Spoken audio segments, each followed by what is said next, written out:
மாப்பிள்ளை பேரே ரொம்ப ராசியாக இருக்குது.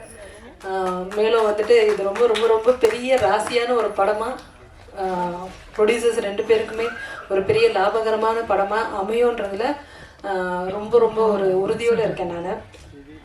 And all the very best director and entire team. ரொம்ப ஒரு பாசிட்டிவான எனர்ஜியாக இருக்குது இந்த ஸ்டேஜில் இருக்கும்போது. கண்டிப்பாக இது வேறு பெரிய லெவலில் இது வந்துட்டு ரீச் ஆகும். இதில் வாய்ப்பு கொடுத்த எனக்கு மிகவும் நன்றி. எல்லாருக்கும் வணக்கம். ரொம்ப சந்தோஷமாக இருக்குது. இன்றைக்கி ராசியான மாப்பிள்ளை படப்பூஜையில் எல்லாரையும் பார்க்கறதுல ரொம்ப சந்தோஷமாக இருக்குது. அண்ட் கேஜி ப்ரொடக்ஷனுடைய first movie. So very congratulation sir தயாரிப்பாளர்களுக்கு. அண்ட் டைரக்டர் சார் ரொம்ப ஒரு நல்ல கேரக்டர் எனக்கு கொடுத்துருக்காங்க. Thank you so much sir. இந்த படம் இதே மாதிரி சக்ஸஸ் மீட்டில் உங்களை மீட் பண்ணோம். Thank you so much. கலை உலக பிரம்மாக்களுக்கும் பத்திரிகை மீடியா நண்பர்களுக்கும் ராசியான மாப்பிள்ளை படக்குழுவினருக்கும் என்னுடைய மனமார்ந்த வாழ்த்துக்கள். எந்த ஒரு தொழில் தொடங்குவதற்கும் ரொம்ப ராசி வேணும்னு சொல்லுவாங்க. பட் இதில் ராசியாகவே அமைஞ்சிருக்கு. இந்த ராசியான மாப்பிள்ளை எல்லோருக்கும் பிடித்த மாப்பிள்ளையாக வெற்றி வர வாழ்த்துகிறேன். இந்த படத்தில் என்னுடைய பங்கும் ஒரு தொழில் இருப்பதில் இந்த படக்குழுவிற்கு என்னுடைய மனமார்ந்த நன்றியை தெரிவித்துக் கொள்கிறேன். நன்றி, வணக்கம். ராசியான மாப்பிள்ளை, ராசியான பொண்ணு, ராசியான பையன், ராசியான அம்மா அப்பான்னு சொல்லுவாங்க. நம்ம ராஜஜோதி வந்து உண்மையிலே பாராட்டணும். ஏன்னா சினிமா இண்டஸ்ட்ரியில் இப்போ ஒரு டைட்டில் வைக்கவே இல்லை யாரும். 100 வருஷம் ஆச்சு. எத்தனையோ டைட்டில் வச்சுருக்காங்க, நீங்கள் பார்த்துருப்பீங்க. இப்படி ஒரு டைட்டில் தேர்ந்தெடுத்து பதிவு பண்ணி நீ அற்புதமான ப்ரொடியூசர் 2 பேருமே பார்த்தேன். 2 பேர் முகமும் புன்னகை மன்னன் மாரியே இருக்காங்க. பாலு மாரியே இருக்காங்க 2 பேருமே. ஏன்னா படம்னா இப்படி தான் இருக்கணும். பாருங்கள், நம்ம ஒரு யார் கேட்டாலுமே என்ன படையோ ராசியான மாப்பிள்ளை சொல்கிற மாரி ஒரு எல்லார் வாயிலும் வர மாரி இருக்குது. அதனால் இந்த படம் வேர்ல்டு ஃபுல்லாக போய் போகணும். ஏன்னு கேட்டிங்கன்னா எந்த ஒரு தொழில் பண்ணாலுமே அவர் ராசியான ஆளியா, அவர் ராசியான பையன் அப்படின்னு சொல்லுவாங்க. ஒரு ராசியான மாப்பிள்ளைன்னு முத திரைய உலகத்தில் வேர்ல்டு ஃபுல்லாகவே இந்த ஒரு தமிழ் டைட்டில் வச்சுருது எங்கள் சங்கத்தையும் பெருமை, என்னுடைய டைரக்டர், எங்களுடைய தயாரிப்பாளர் வந்திருக்க அத்தனை பேருமே பெருமைன்னு சொல்லி இந்த படம் மிகப்பெரிய வெற்றி அடையணும். காரணம் என்ன, இந்த படம் ஜெயிச்சிச்சுன்னா மிகப்பெரிய அர்த்தம். இதேமாதிரி தமிழ் எல்லாம் டைட்டில் வைப்பாங்க. எப்படின்னா தமிழ் தான் இன்றைக்கி உலகம் முழுக்க. இன்றைக்கி பிரதமர் நேற்று கூட குடியரசுத் தலைவர், துணைத் தலைவர் ராதாகிருஷ்ணன் கூட தமிழில் தான் முதல் உரையாற்றினார். அதனால் சினிமாவை பொறுத்த வரைக்கும் நம்பினால் யாரும் கெடுத்ததே கிடையாது. இந்த ராசியான மாப்பிள்ளை அற்புதமான பிடிச்சதை இவங்க சப்போர்ட் பண்ணி இந்த படத்தை கொண்டு வந்து சொல்லி வந்திருக்க அனைவருக்கும் என்னோட பணமான நன்றி தெரிவிக்கிறேன். நன்றி, வணக்கம். ராசியான மாப்பிள்ளை பட துவக்க விழாவிற்கு இங்கே வருகை தந்துள்ள மீடியா நண்பர்களையும் திரையுலக பிரம்மாக்களையும் வருகின்ற வரவேற்கிறோம். ரொம்ப நாள் கழிச்சு பூஜை போடுறாங்க துவக்க விழா. வழக்கமாக ஸ்டுடியோக்குள்ளே பூஜை போடுறதெல்லாம் ரொம்ப காலியாகிடுச்சு. படம் எடுத்துகிட்டு வந்துட்டு ஆடியோ ஃபங்க்ஷன் தான் பண்ணுவாங்க. அப்புறம் ப்ரெஸ் ஷோ போடுவாங்க, ப்ரெஸ் மீட் நடத்துவாங்க, சக்ஸஸ் மீட் நடத்துவாங்க. இப்போ வந்து பூஜை போடுற அளவுக்குன்னா இப்போ சினிமா மறுபடியும் ஆரோக்கியத்தை நோக்கி போயிட்டுருக்குன்னு அர்த்தம். மேடையில் அமர்ந்திருக்கிற விசி குணநாதன் சார் வந்து என்டிஆர், எம்ஜிஆர், அண்ணா, கலைஞர், ஜெயலலிதா 5 முதல்வர் கூட பணியாற்றியவர் அவர். இன்றைக்கி இருக்கிற ஸ்டாலின் சார் முதல்வர் ஸ்டாலின் கூடயும் அவர் தொடர்பில் இருக்கிறவர். அவர் இந்த விழாவுக்கு துவக்க விழாவுக்கு வந்திருக்கிறது வந்து இந்த ராசியான மாப்பிள்ளை குழுவினர் கிடைச்ச மிகப்பெரிய ஒரு பாக்கியம் நினைக்கலாம். அதே மாதிரி ஊமை விழிகள் படத்தில் ஆரம்பித்து தொடர்ந்து இன்றைக்கி இண்டஸ்ட்ரியில் நிறைய சக்ஸஸ் படம் கொடுத்துட்ருக்கிற அரவிந்தராஜ் சார் வந்திருக்குது மிகப்பெரிய ஒரு பலம் அந்த படத்துக்கு. ஏன்னா இவங்கெல்லாம் வந்து சிறு முதலீட்டு படங்களுக்குன்னே பிறந்தவன்னு சொல்லலாம். பெரிய ஆர்டிஸ்ட் படங்கள் கூப்பிட்டா கூட கொஞ்சம் அவாய்ட் பண்ணிடுவாங்க. இந்த மாதிரி சின்ன படங்களுக்கு, புதுமுகங்கள் நடிக்கிற படங்களுக்கு, புதுமுக இயக்குநர்கள் நடிக்கிற படங்களுக்கு வந்து என்கரேஜ் பண்ணுறதை தங்களோட ஒரு கடமையாக நினச்சி செஞ்சுட்டு வராங்க. அதனால் அவங்களுக்கு 2 பேருக்கும் ஒரு படத்தை கரகோஷ்டம் கொடுக்கலாம். அதே மாதிரி தன்னுடைய மனசில் இருக்கிறத அதை மறைக்காமல் சட்டுன்னு பட்டுன்னு சொல்லிட்டு இண்டஸ்ட்ரியில் இருக்கிறது இன்றைக்கி அன்பு செழியன். அவர் வந்து சில பேருக்கு வந்து ஒரு சிம்ம சொப்பனமாக இருக்கிறாரு. அதனால் அவருக்கு ஒரு கைத்தட்டை தெரிஞ்சு பாராட்டு தெரிவிச்சுக்கலாம். அதே மாதிரி செல்வா கேமராமேன் தான் உங்களுக்கு எல்லாம் தெரியும். இளைய தளபதி விஜயோட மாமா அவர். எஸ்ஏ சந்திரசோட உறவினர். அதான் அந்த ஃபுல்லாக இருக்கிறவர். ஆனால் அந்த எந்தவித பந்தாவும் இல்லாமல் இண்டஸ்ட்ரிக்காண்டி ஒரு நல்ல திங்கிங்கில் இருக்கிற ஒரு கேமராமேன் செல்வா. ஸோ இந்த மாதிரி குறிப்பிட்டு சொல்லக்கூடிய ஒரு 4-5 பேர் வந்தாலும் சிறப்பான ஆட்கள் அழைத்த வெங்கட் அவர்களுக்கு முதல்ல நன்றி தெரிவிச்சுக்கலாம், பிஆர் வெங்கட்டுக்கு. இந்த வெங்கட்டை வந்து 25 வருஷத்துக்கு முன்னாடி சினிமாவை வந்து காட்டினது இந்த படத்தோட இயக்குனர் ராஜஜோதின்னு கேள்விப்பட்டேன். ஏன்னா அது வரைக்கும் அவர் சினிமா படிச்சுட்டு வந்தவருக்கு சினிமா தெரியாது, சினிமானா எப்படி இருக்குன்னு சொல்லி கூப்பிட்டு வந்து காட்டி ரேடியோ ஸ்டேஷன்லேருந்து சினிமாலாம் காட்டினவர் ராஜஜோதி. அந்த ராஜஜோதி அவர்கள் இன்னைக்கு வரைக்கும் மறக்காமல் மறுபடியும் படம் எடுக்க வந்த பிறகு அதே பிஆர் வெங்கட்டை கூட்ட பண்ணியிருக்குது. சினிமாவில் நன்றியும் விசுவாசமும் இன்னும் வந்து சாகலை, மறைக்கலை, மறுக்கப்படலைங்கிறதுக்கு ஒரு உதாரணம் அது. அதே மாதிரி தயாரிப்பாளருக்கு வந்து நம்ம வந்து ஒரு மிகப்பெரிய கைத்தட்டு தெரிவிக்கணும். ஏன்னா கண்ணன் சார் அவருக்கு, கண்ணன் வெங்கடேஷ் 2 பேருக்குமே இன்னைக்கு இருக்கிற சூழ்நிலையில் ஆர்டிஸ்டை நம்பி படம் எடுக்காம புதுமுகலை நம்பி அதுவும் கதையை நம்பி படம் எடுக்க வந்திருக்கிறாருன்னா முதல்ல அவங்களுக்கு தான் நம்ம வந்து நன்றி தெரிவிச்சுக்கணும். ஏன்னா ஒரு தயாரிப்பாளர் நல்லா இருந்தாருன்னா ஒரு 100 குடும்பம் நல்லா இருக்கும் இண்டஸ்ட்ரியில். இந்த மாதிரி புதுசாக வந்து படம் எடுக்க வரவங்களால தான் இன்றைக்கி சினிமா செழிப்பாக இருக்குது, ஆரோக்கியமாக இருக்குதுன்னு சொல்லலாம், வேலை வாய்ப்பு இருக்குதுன்னு கூட சொல்லலாம்.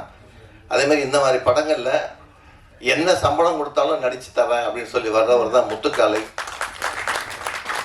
பணத்தை பெருசாக நினைக்காம ரன்னிங்கில் இருக்கணும்னு நினைக்கிறவர்.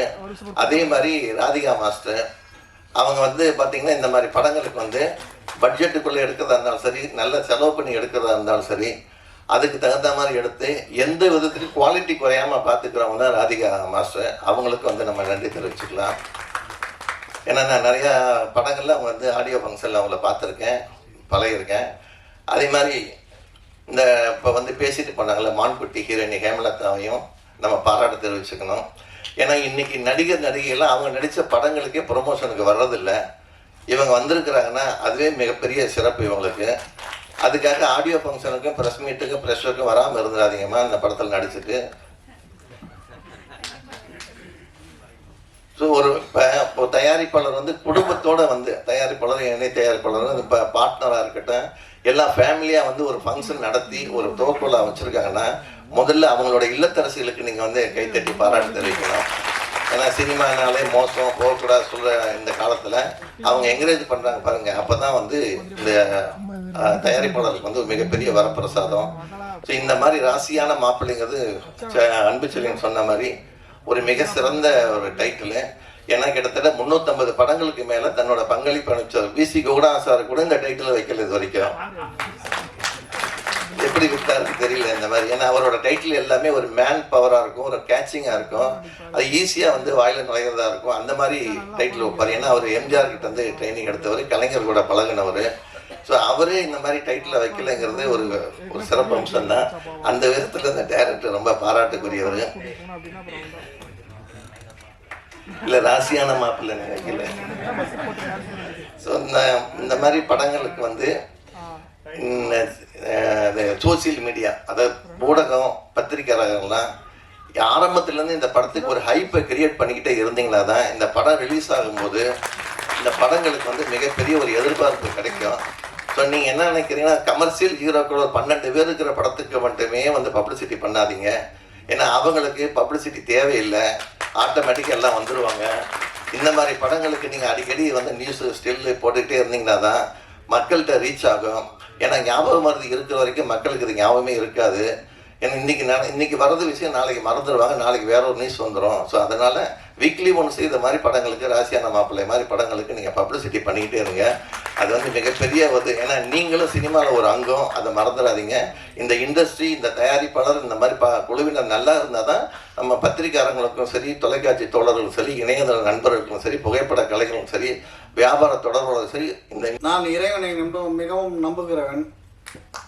இறைவன் தான் என்னை உருவாக்கினான் என்று நான் நினைத்திருந்த காலத்தில் அள்ளித்தரும் அண்ணாமலையார் என்ற இறைவனுக்கு ஒரு படத்தை இயக்கியிருக்கிறேன். எனது நண்பர்கள் தான் உறுதுணையாக இருக்கிறார்கள். ஆனால் அந்த ராசியான மாப்பிள்ளையை இந்த டைட்டிலை நினைத்ததும் என் நண்பர்கள் இதை செய்யலாம் என்று அவர்கள் சொன்னார்கள். சரி என்று நானே அதை தயாரிக்கலாம் என்ற முடிவு எடுத்து இருக்கின்ற பொழுது அன்பிற்குரிய நண்பர் வெங்கடேசன் அவர்கள் என் திரைப்படத்தில் நடித்திருக்கிறார். அவருடைய நண்பரை பார்த்து அண்ணன் அவர்கள் ஆர்ஜே ஃபிலிம்ஸ் அண்ணன் கண்ணன் அவர்கள் தயாரிப்பாளரை கூப்பிட்டு பேசும்பொழுது கேஜி கம்பெனியின் தயாரிப்பாளராகிய அண்ணன் கண்ணன் அவர்கள் என்னை கூப்பிட்டு கதை கேட்டார். கதையை நான் அதிகமாக சொல்லவில்லை.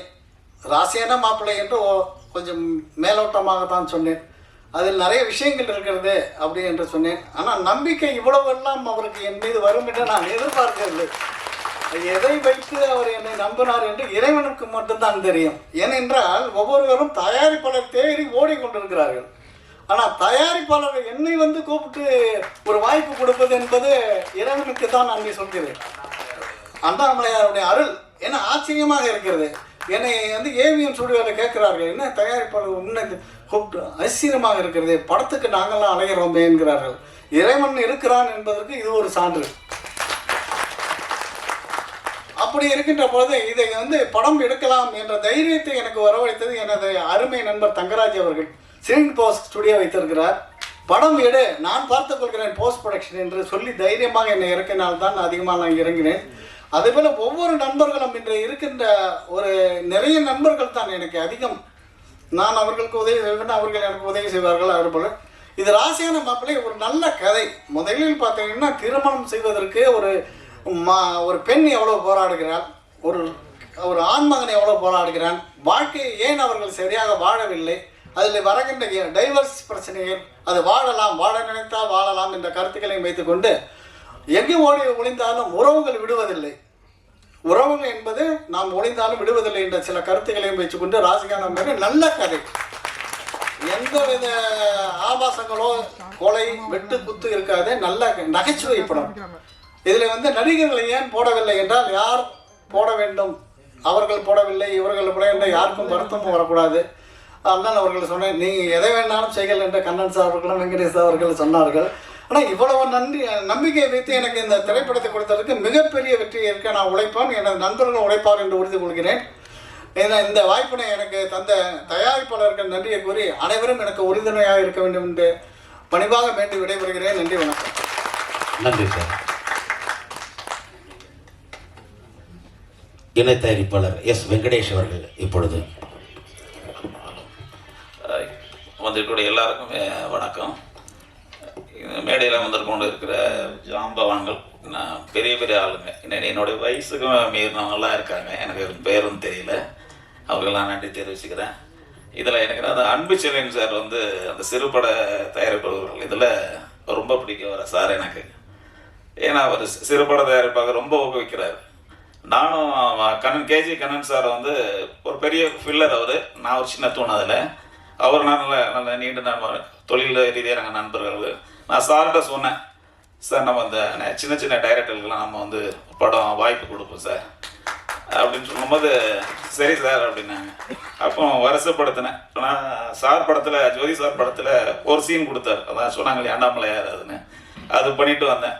அப்புறம் சார் தான் அது பண்ணுறதா இருந்தது, ரொம்ப நாள் இழுத்துக்கிட்டு இருந்தது. அது எப்போ சார் நம்ம பூஜை போட்டு, ஆமாம் அது ஏவிஎம்மில் போட்டாங்க, அப்புறம் இங்கேயும் போட்டாங்க. அது அப்புறம் நான் கேட்டேன், சார் அந்த மாதிரி சார் கேஜி சார் நம்ம 2 சார் இருக்காங்க, நீங்கள் எப்படி பண்ணுறீங்களா, வாங்க சார் அப்படின்னு சொல்லிட்டு கூப்பிட்டு வச்சு மீட்டிங் கொடுத்தோம்.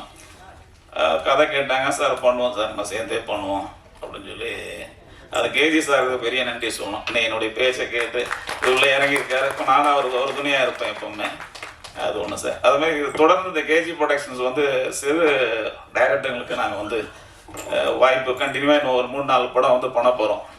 அதெல்லாம் கதை கேட்டிருக்கிறோம், கண்டினியூவாக பண்ணுவோம். ஏன்னா இன்றைக்கி தயாரிப்பாளர் கிடைக்கிறது குதிரை கொம்பு, எனக்கும் தெரியும்.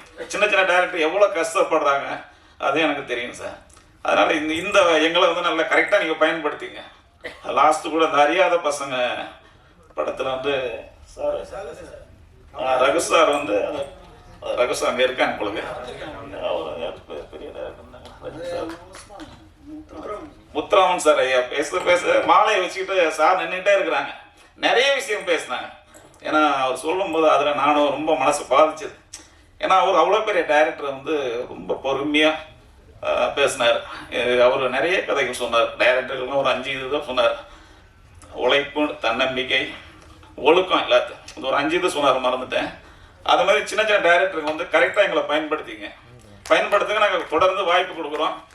ஒரு 3-4 படம் கண்டினியூ நாங்கள் பேசி வச்சுருக்கோம். இந்த கேஜி ப்ரொடக்ஷன்ஸ் வந்து இன்னும் எங்களால் பெரிய ப்ரொடியூசர் பண்ண முடியும், ஆனால் சின்ன டைரக்டர்களுக்கு உருவாக்குறது பண்ணுறதுக்காக நாங்கள் இதில் இருக்கோம் சார். நன்றி, வணக்கம். நன்றி சார். படத்தின் தயாரிப்பாளர். இந்த படம் வந்து ராசியான மாப்பிள்ளை உங்க எல்லாரோட ஆசீர்வாதத்தோட நல்லபடியா சக்சஸ்ஃபுல்லா அடுத்த சக்சஸ்ஃபுல் மீட்டிங்ல நம்ம எல்லாருமே இதே மாதிரி இன்னும் பெரிய க்ரௌடோட நம்ம மீட் பண்ணணும்னு நான் விரும்புறேன். கடவுள்கிட்ட வேண்டிக்கிறேன். எனக்கு அதுக்கு மேல பேச தெரியாது. சக்சஸ்ஃபுல் மீட்டிங் வச்சிங்கன்னா கொஞ்சம் ப்ரிப்பேர் பண்ணிட்டு வந்துடுறேன் வேணாம்.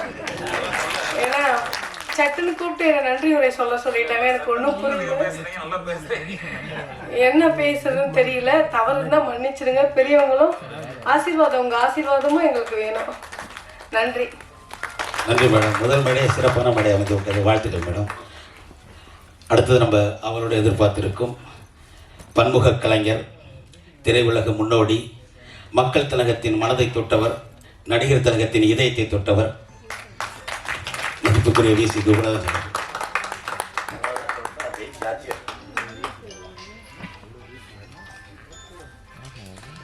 அனைவருக்கும் வணக்கம். அதிகமாக பேசக்கூடிய நிலையில் நான் இல்லை. உடம்பு கொஞ்சம் சரியில்லை. ஆனால் வரேன்னு சொன்னதுனால வந்துட்டேன்.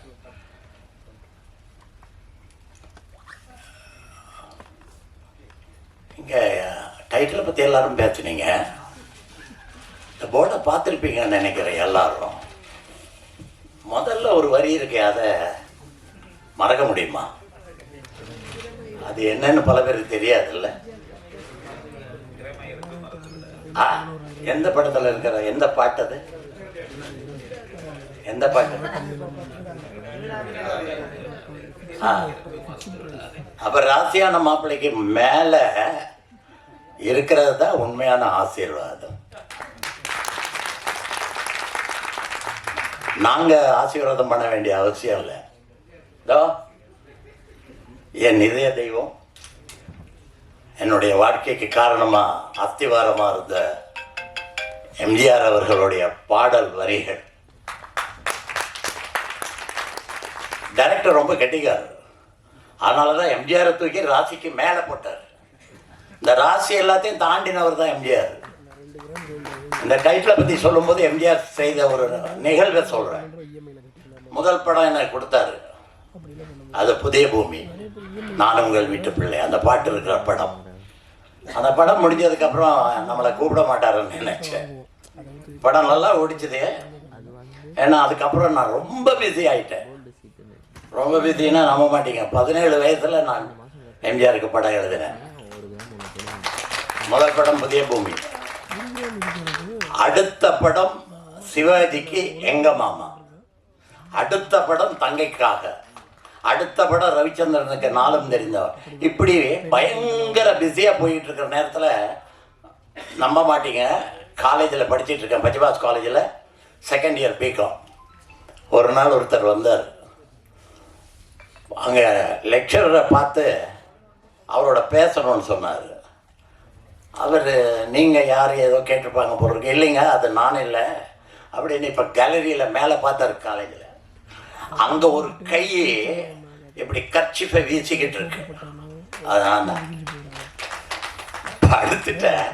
லாஸ்ட் பெஞ்சில் படுத்துறதா தெரியாது, காலேஜுக்கு போகிறவங்களுக்கு தான் தெரியும். அதனால நான் படுத்திருந்தேன்.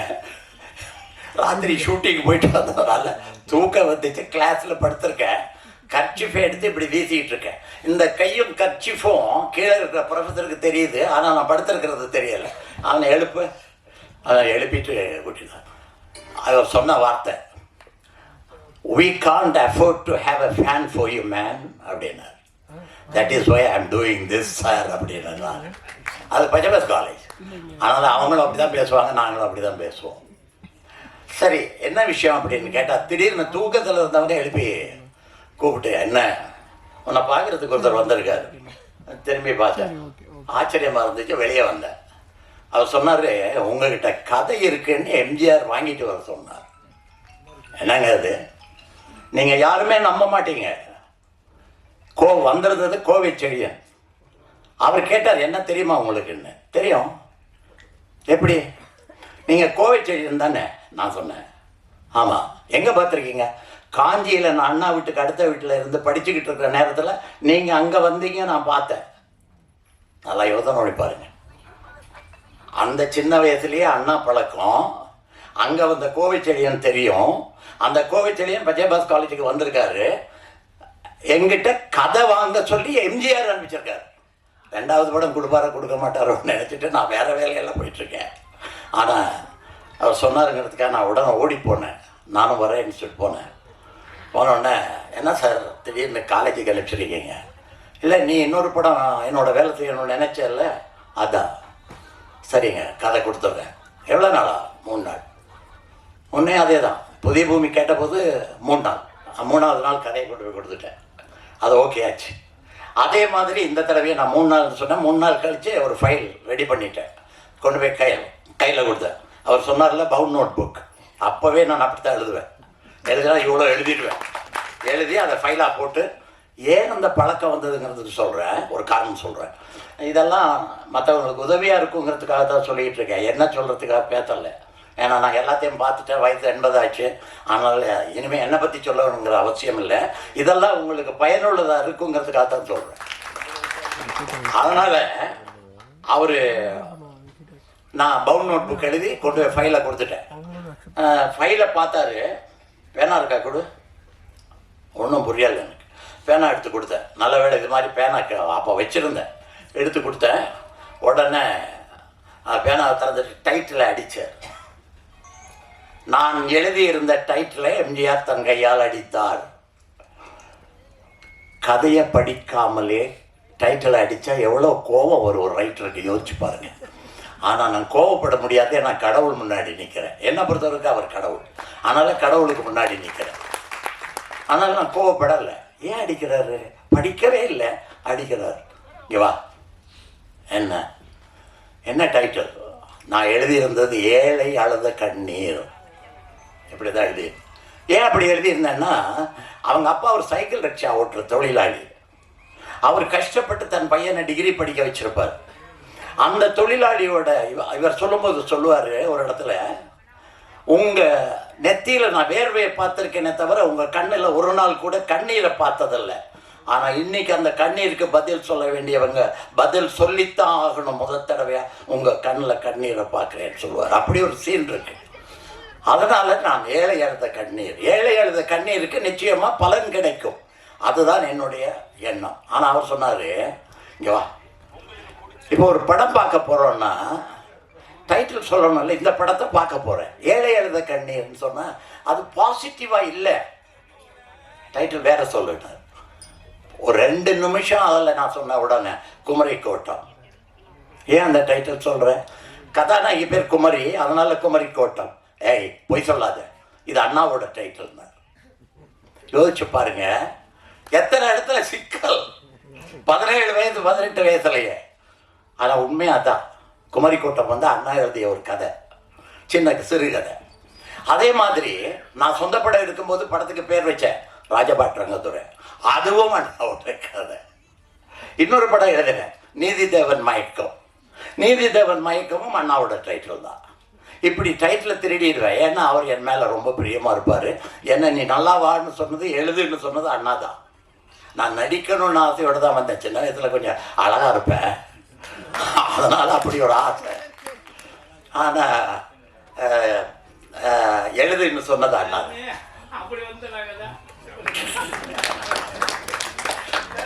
இது மாபெரும் உண்மை, மாபெரும் உண்மை. எந்த டைரக்டரை கேளுங்க, அவங்க 90% நடிக்க வந்தவங்க தான். அதனால அதுக்கப்புறம் இன்னொரு விஷயம், நடிக்கிறதுக்கு நிறைய வாய்ப்பு வந்தது. 2-3 படத்தில் நடித்தேன், மாட்டேன்னுட்டேன். ஏன்னா எவங்கிட்டே அடி வாங்குறதுக்கு எனக்கு இஷ்டம் இல்லை.